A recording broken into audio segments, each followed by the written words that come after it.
Nagpapatuloy naman ang investigasyon sa pagkawala ng mga sabungero na tinutugis naman ng Department of Justice sa kabila ng mga paratang na may sangkot na pulis. Iginit naman ng PNP na walang sasantuhin sa kanilang hanay. Brigada Kath Austria, ibrigada mo! Brigada Live Report. Regardless po kung sino po ang involved dito, civilian, mataas na tao, at even yung mga kabago po natin, wala po tayong sasantuhin po dito.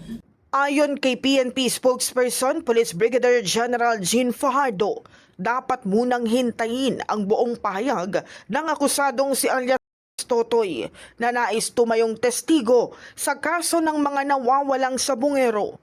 Wala rin silang sasantuhin kahit pa kabilang dito ang mga sibilyan, opisyal o kapwa-pulis. Nakahanda ang PNP na magbigay ng anumang tulong sa testigo, maging ito man ay sa seguridad o sa isinasagawang investigasyon ng Department of Justice. Antayin po natin yung full disclosure po nitong lumabas po na possible witness po, at gaya po ng nasabi natin, kung ano pong assistance ang po pwede po natin ibigay dito po sa possible witness, and of course yung ating investigative assistance na hihingi po sa atin ng DOJ ay ibibigay po yan ng Philippine National Police.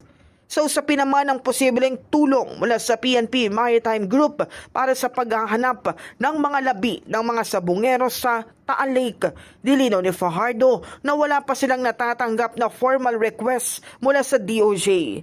Gayunpaman, tiniyak niya na handa ang anumang unit ng PNP na tumulong kapag kinakailangan. Wala pa po kami natatanggap na any request from the DOJ to any PNP unit for that matter po. But like I said earlier po, whatever assistance the DOJ will be requesting from the PNP, then we are prepared to provide the same.